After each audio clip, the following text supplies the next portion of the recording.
damu ya Yesu, kwa damu ya Yesu. Ndunguri na vimalizana navyo kwa damu ya Yesu, kwa damu ya Yesu, kwa damu ya Yesu, katika jina la Yesu. Asante Mwokozi, maana umekumbuka mtumishi wako Baba. Sasa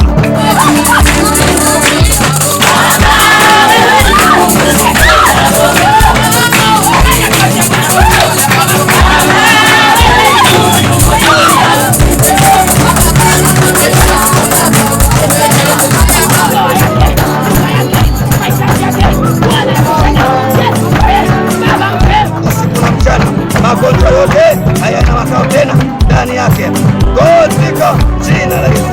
Kuanzia sasa na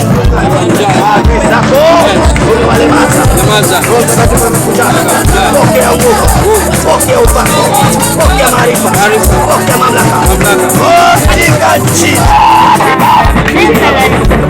Fanya kazi kwa jina la Yesu. Fanya kazi kwa jina la Yesu.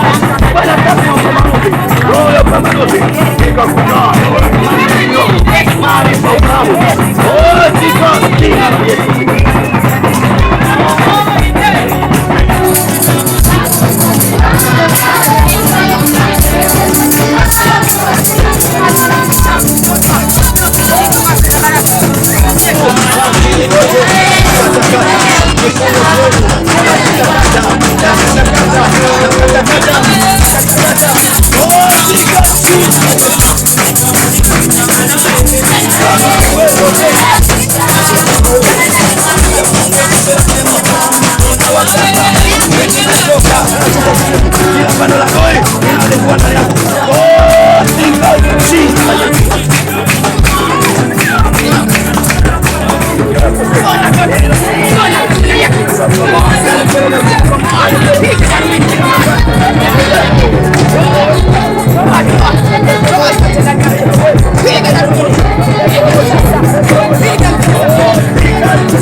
ila mavazi ya giza, mavazi ya kikaba, mavazi ya kichawi, mavazi ya kipeleteo, unayabomoa,